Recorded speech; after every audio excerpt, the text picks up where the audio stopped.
नमस्कार मित्रों। आज आध्यात्म रामायण के चतुर्थ सर्ग को सुनते हैं। इसमें विश्वामित्र जी का आगमन होता है।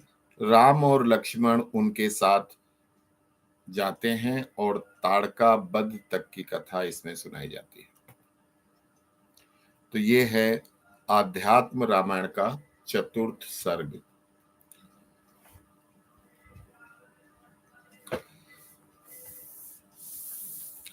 हम लोगों ने पिछली बार जो पिछले सर्ग में सुना था, वहां भगवान राम का जन्म और उनकी पढ़ाई लिखाई हो करके और वो अयोध्या वापस आ जाते हैं। उसके बाद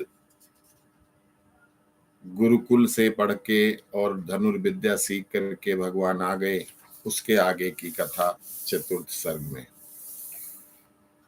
कदाचित् कौशिको अभ्यागादयोध्यां ज्वलन् प्रभा द्रष्टु रामं परमात्मनं जातं ज्ञात्वा स्वमायया।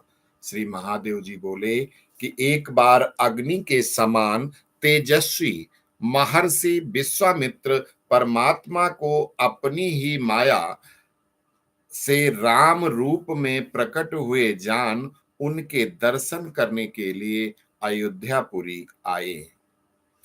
तो दृष्ट्वा दशरथो राजा प्रत्युत्थादियाचिरेण तु वसिष्ठेन समागम्य पूजित्वा यथा विधि।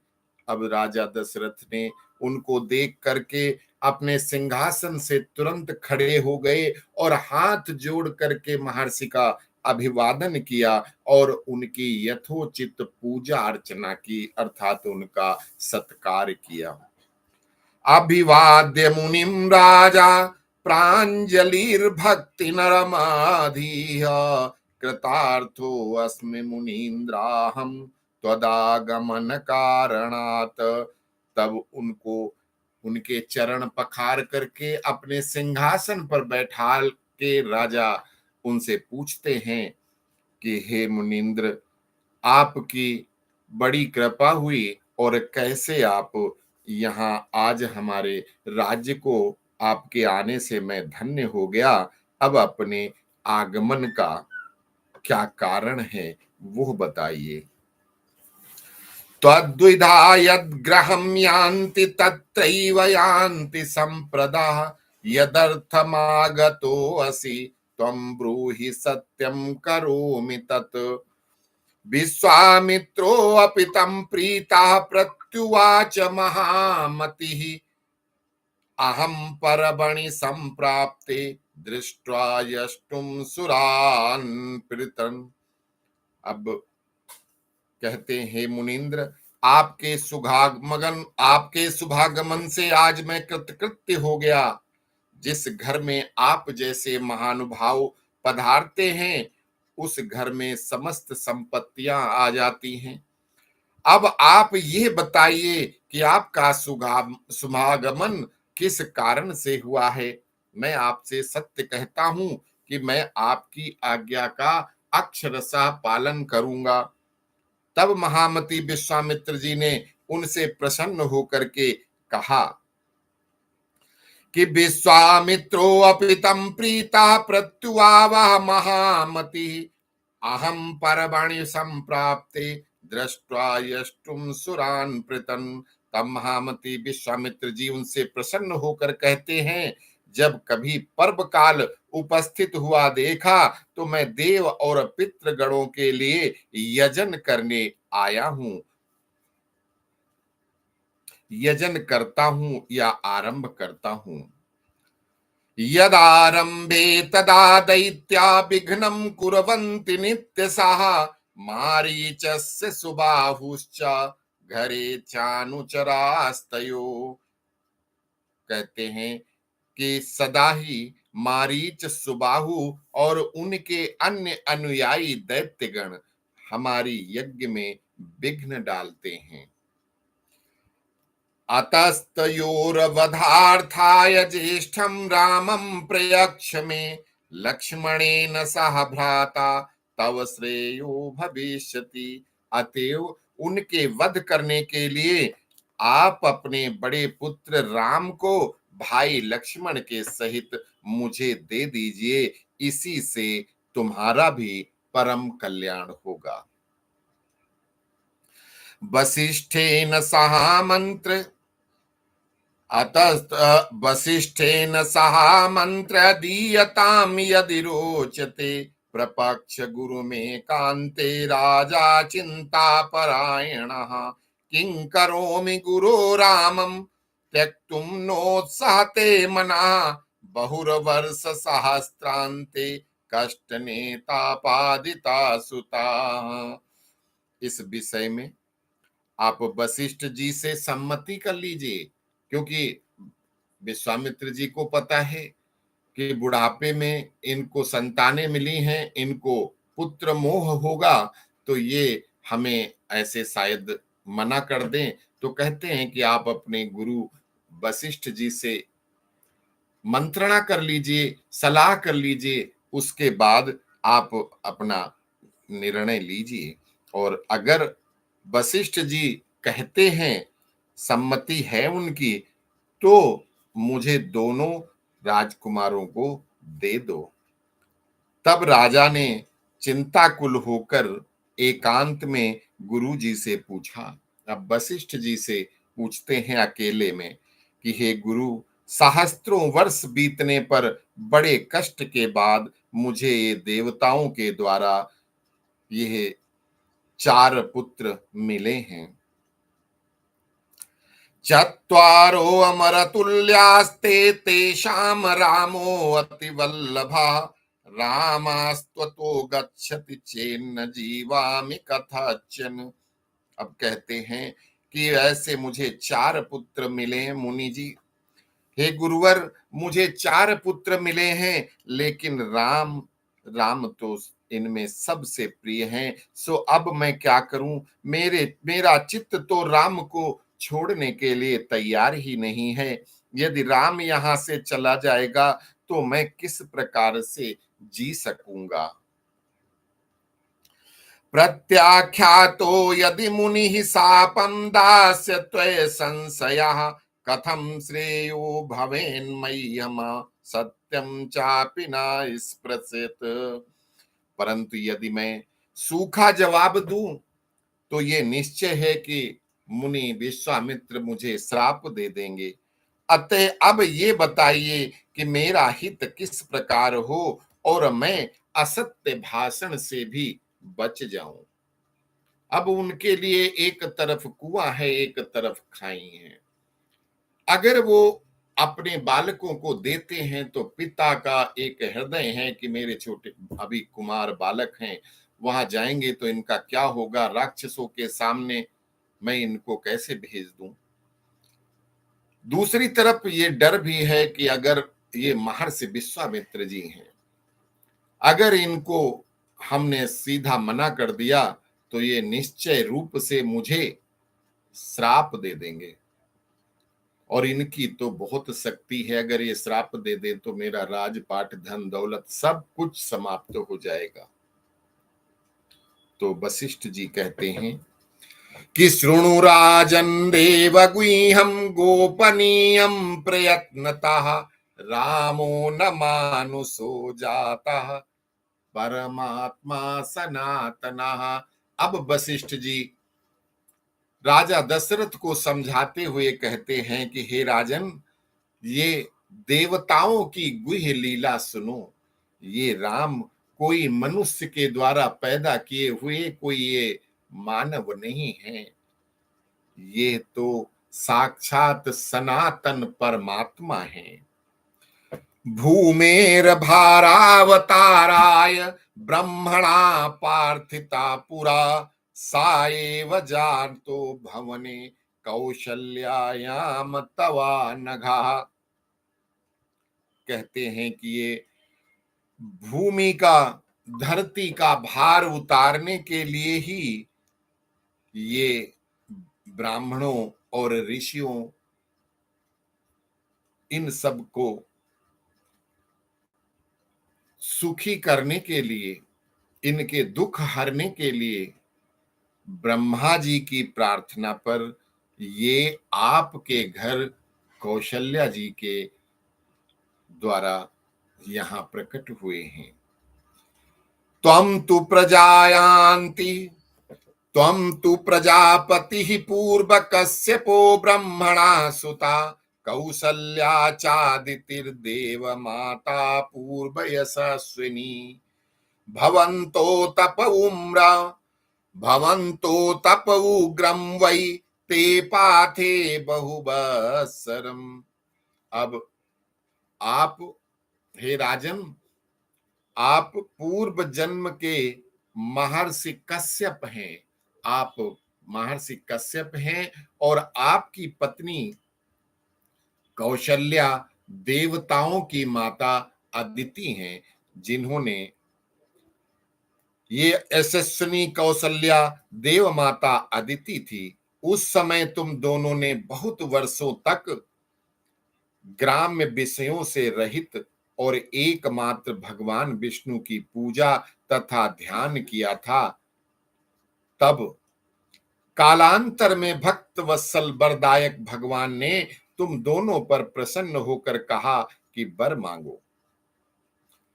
आग्राम्य विषयो विष्णुर्पूजा ध्याने तत्परौ तदा प्रसन्नौ भगवान वरदौ भक्त वत्सलः वृष्णीश्वरवित्युक्ते त्वं मे पुत्रो भवामल इति त्वया चाचितो असौ भगवन् भूत भावनः।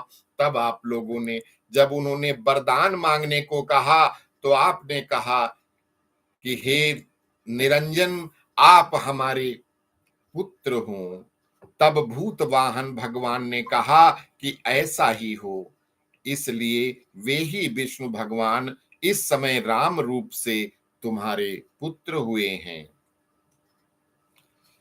तथेत्युक्तवाद्य पुत्रस्ते जातो रामास एव हि शेषस्तु लक्ष्मणो राजन रामवेवानपाद्यत।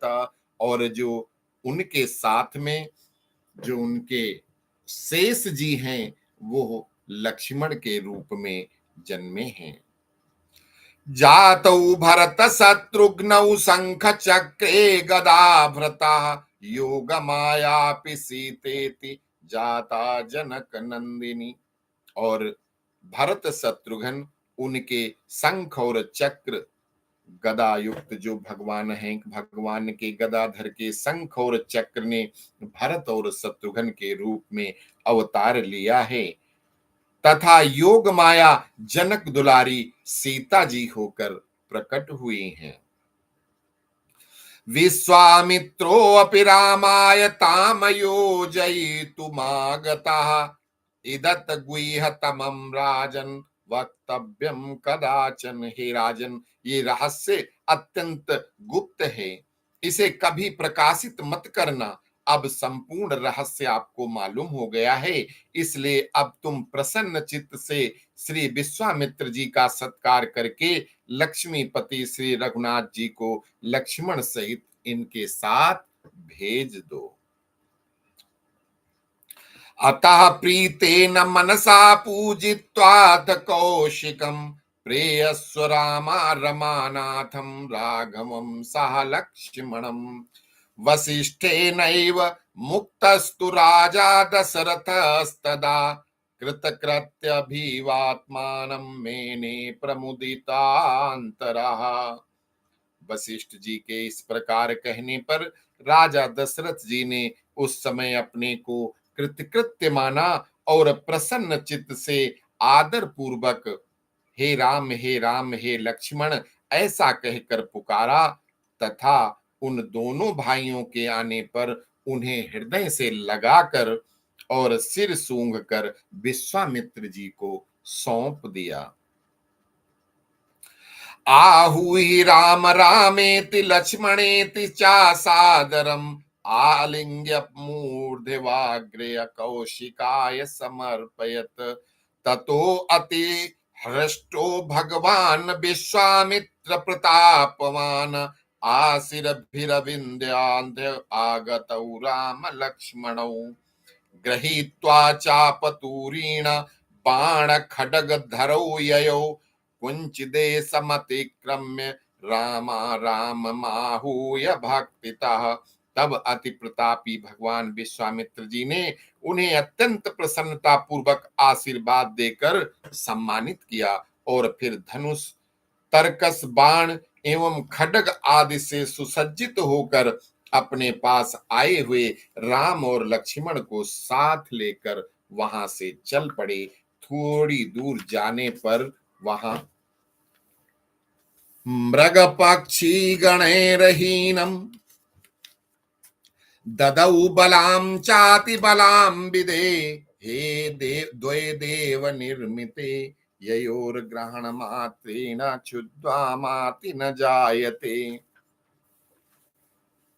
विश्वामित्र जी ने भक्ति पूर्वक राम को बुलाया और उन्हें देव निर्मित बला और अति बला नाम की दो विद्याएं दी, जिनके ग्रहण करने से क्षुधा और दुर्बलता आदि की बाधा नहीं होती।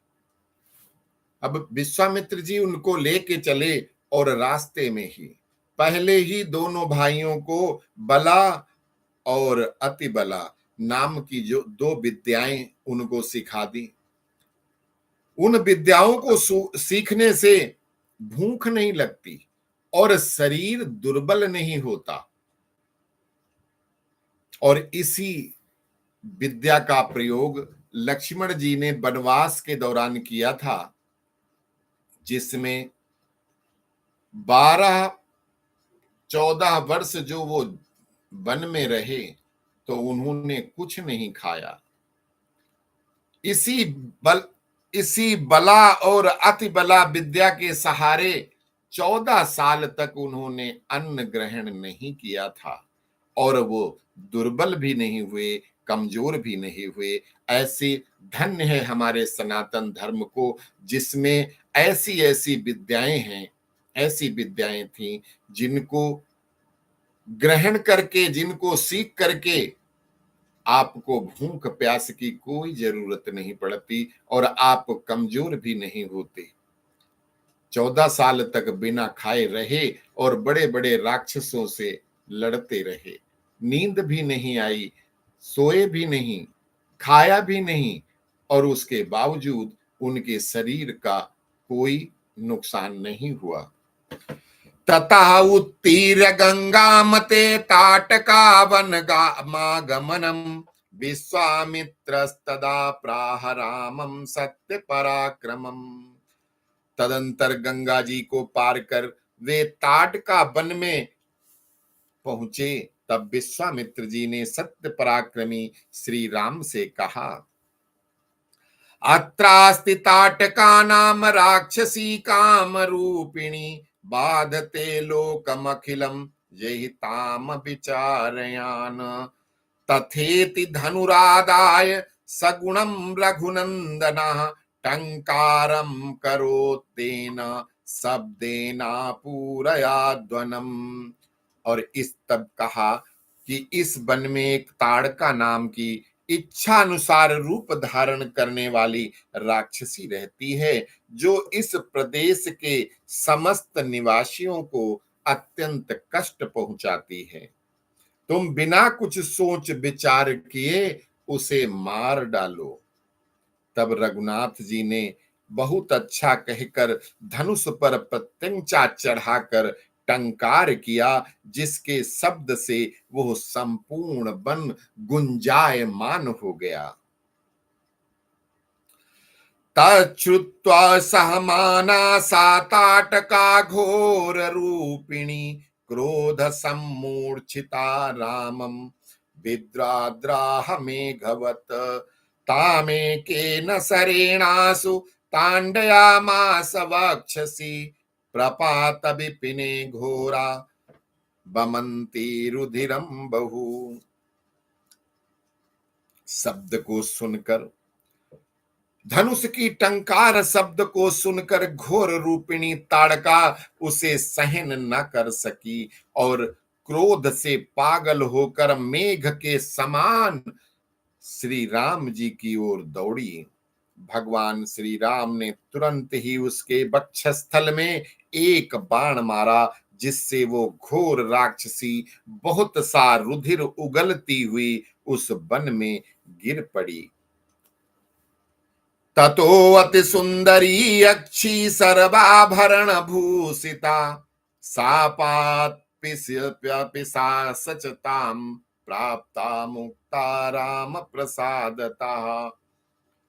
फिर साप बस पिशाचता को प्राप्त हुई वो ताड़का श्री रामचंद्र जी की कृपा से साप मुक्त होकर सर्वालंकार विभूषित परम सुंदरी यक्षिणी हो गई तथा रामचंद्र जी की परिक्रमा करके उन्हें प्रणाम करके उनकी आज्ञा से स्वर्गलोक को चली गई। ततो अति सुंदरी यक्षी सर्वाभरण भूषिता सापात पिशाचातां प्राप्ता मुक्ता राम प्रसादता। नत्वा रामं परिक्रम्य गता रामाज्ञया दिवम्। ततो अतिहृष्टा परिरम्य रामं मूर्धन्यवग्राय विचिन्तयत् किचित् सर्वास्त्रजालं सरहस्य मंत्रं प्रीत्याभिरामाय ददौ मुनीन्द्रः। तब मुनिवर विश्वामित्र ने अत्यंत हर्षित होकर श्री राम जी का आलिंगन किया और उनका सिर सूंघ कर कुछ सोच विचार कर रहस्य और मंत्रों आदि के सहित समस्त अस्त्र शस्त्र प्रीति पूर्वक अभिराम राम को दिए। हमने अभी पिछले एक वीडियो में आप लोगों को यह भी बताया था कि महर्षि विश्वामित्र से बड़ा ऋषि, उनके जैसा कोई वैज्ञानिक, उनके जैसा तपस्वी न तो पहले कभी हुआ है और न भविष्य में होगा। बहुत बड़े वैज्ञानिक थे। उन्होंने कितने अनुसंधान किए और कितने सारे अस्त्र शस्त्र अपने अनुसंधान से निकाले और उन सभी अस्त्र शस्त्रों को किसको दिया? भगवान श्री राम और लक्ष्मण को दिया, क्योंकि उनके अस्त्र शस्त्रों का किसी दूसरे के हाथ में पहुंच जाना तो उसका दुरुपयोग हो सकता था। इसलिए उन्होंने पहले श्री राम जी से ताड़का का वध करवाया और जब देखा कि ये धर्मपरायण इस विद्या को ग्रहण करने योग्य हैं, तब उन्होंने राम और लक्ष्मण को वो सारी विद्याएं दी, सारे अस्त्र शस्त्र उनको प्रदान किए। तब इसके आगे तत्र कामाश्रमे रम्ये कानने मुनि संकुले उषित्वा रजनी में काम प्रभाते प्रतिष्ठासनैः। हे पार्वती, तदुपरांत विश्वामित्र जी के सहित वे दोनों भाई एक रात मुनिजन के संकुलित अति सुंदर उस कामाश्रम नामक वन में रहकर प्रातः काल होते ही धीरे धीरे वहां से आगे को चले।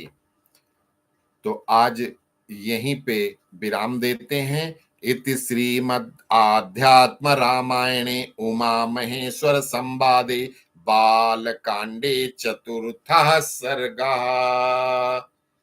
ओम जय श्री राम।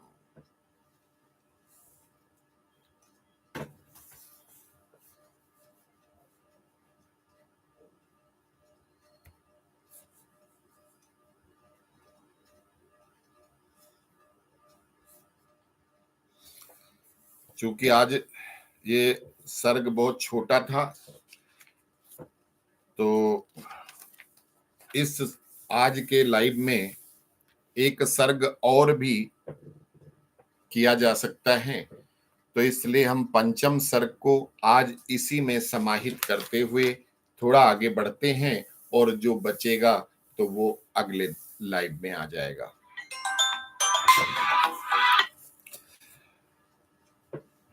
तत्र कामाश्रमे रम्ये कानने मुनि संकुले उषित्वा रजनी में काम प्रभाते स्थितां शनैः सिद्धाश्रमं गता सर्वे सिद्धचारण सेवितं विश्वामित्रेण संदिष्टा मुनयास्तिवासिनः। अब विश्वामित्र जी के साथ वे दोनों भाई आगे को धीरे धीरे चले तो वे सब सिद्ध और चारणों से सेवित सिद्धाश्रम पर वहां के रहने वाले मुनिजनों ने विश्वामित्र जी की आज्ञा से शीघ्रता पूर्वक राम और लक्ष्मण का बड़ा सत्कार किया।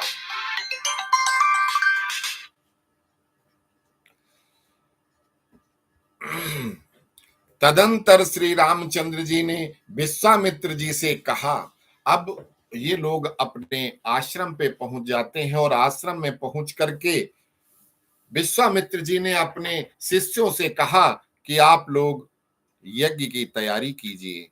तो पूजाम च महतीम चक्रु राम लक्ष्मणयोर्धतम श्री राम कौशिकम प्राह मुने दीक्षां प्रविश्यताम् दर्शयस्व महाभाग कुतस्तौ राक्षसाधमौ तथेत्युक्तां मुनिर्यष्टुं मारेभ्यो मुनिभिः सा।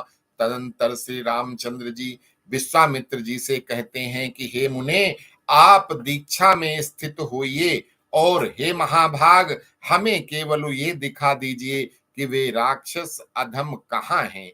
तब मुनिवर ने बहुत अच्छा कहकर अन्य मुनियों के साथ यज्ञ करना आरंभ किया। मध्याह्ने दद्रस्सातौ तौ राक्षसौ कामरूपिणौ मारीचश्चा सुबाहुश्चा वर्षन्तौ रुधिरास्थिनी। मध्याह्न अर्थात दोपहर के समय मारीच और सुबाहु नाम के वो दोनों काम रूपी राक्षस रक्त और अस्थियों की वर्षा करते दिखाई दिए। रामे अपि धनुरादाय द्वौ बाणौ संददे दुसुधीः आकर्णान्तं समाकृष्य विसर्जतयो पृथक। तब बुद्धिमान श्री राम ने भी दो बाण लेकर धनुष पर चढ़ाए और कर्ण पर्यंत खींचकर अलग अलग उन दोनों राक्षसों की ओर छोड़े। तथोरेकस्तु मारीचं भ्राम्यक्षतयोजनं पातयामास जलधौ तदश्रुतविवाभवत्। बुद्धिमान राम ने जब दो बाण छोड़े, उनमें से एक बाण ने मारीच को आकाश में घुमाते हुए 100 योजन की दूरी पर समुद्र के पार गिरा दिया। यह एक बड़ा ही आश्चर्य सा हो गया कि एक बाण से 100 योजन समुद्र के पार वो गिरा और उसको कुछ भी नहीं हुआ। द्वितीयो अग्निमयो बाणः सुबाहुमाज तत्क्षणात् अपरे लक्ष्मणेनासु हतास्तदुयुयायिनः। दूसरे अग्निमय बाण से क्षण भर में सुबाहु को भस्म कर दिया तथा जो उसके अन्य अनुयायी और राक्षस आए थे उन सबको तुरंत ही लक्ष्मण जी ने मार डाला। पुष्पौघौरा किरं देवा राघवं सा लक्ष्मणं देवदुन्दुभयो ने तुष्टुवा सिद्धचारिणः। उस समय देवताओं ने श्री लक्ष्मण जी सहित श्री रघुनाथ जी पर फूल बरसाए और देव दुंदुभी आदि बाजों का घोष किया तथा सिद्ध और चारणगर उनकी स्तुति करने लगे। विश्वामित्रस्तु संपूज्य पूजाहं रघुनंदनम अंके निवेश्य चालिंग्य भक्त्या वाष्पाकुलेक्षणा। विश्वामित्र जी ने पूजनीय रघुनाथ जी का भली प्रकार पूजन किया और उन्हें गोद में ले नेत्रों में भक्ति पूर्वक प्रेमाश्रु भरकर गले लगा लिया। फिर भाई लक्ष्मण के सहित राम को पके हुए फल आदि खिलाकर पुराण और इतिहास की मधुर कथाएं सुनाते हुए 3 दिन बिताए। विश्वामित्रस्तु संपूज्य पूजार्हं रघुनंदनम अंके निवेश्य चालिंगय भक्त्या वाष्पाकुले क्षणः भोजयित्वा सह भ्राता रामं पक्वा फलादिभिः पुराण वाक्यैर्मधुरैर् निर्णनाय दिवसात्रयम्। चतुर्थे अहनि संप्राप्ते कौशिको रामं प्रवीत राम राम महायज्ञम द्रष्टुम गच्छामहे वधम। चौथा दिन आने पर विश्वामित्र जी ने राम से कहा, हे राम, महात्मा जनक जी का बड़ा भारी यज्ञ देखने के लिए हम लोग जनकपुर चलेंगे। विदेहराज नगरे जनकस्य महात्मना तत्र माहेश्वरं चापमस्तित्रयस्तं पिनाकिनः द्रक्ष्यस्य त्वं महासत्त्वं पूज्यसे जनकेन च इत्युक्त्वा मुनिभिस्ताभ्यां ययो गंगा समीपम। और हे राम, महात्मा जनक जी का बड़ा भारी यज्ञ देखने के लिए हम लोग जनकपुर चलते हैं। वहां महादेव जी का धरोहर रूप में रखा हुआ एक बहुत भारी धनुष है। उस सुदृढ़ धनुष को तुम देखोगे और महाराज जनक तुम्हारा भली प्रकार सत्कार करेंगे। विश्वामित्र जी इस प्रकार कहकर मुनियों को और राम लक्ष्मण को साथ ले गंगा जी के निकट मुनि श्रेष्ठ गौतम जी के उस पवित्र आश्रम पर आए, जो दिव्य और पवित्र फलों वाले वृक्षों से घिरा हुआ था, और वहां अहिल्या तप कर रही थी। द्रक्ष्यस्य त्वं महासत्त्वं पूज्यसे जनकेन च इत्युक्ता मुनिभिस्ताभ्यां ययो गंगा समीपम।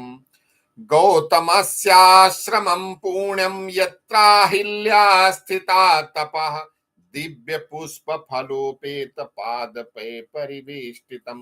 वहां पर अहिल्या तपस्या कर रही है। मृग पक्षी गणैरहीनम नाना जंतु विवर्जितम दृष्टोवाच मुनिम श्रीमान रामो राजीवलोचनम।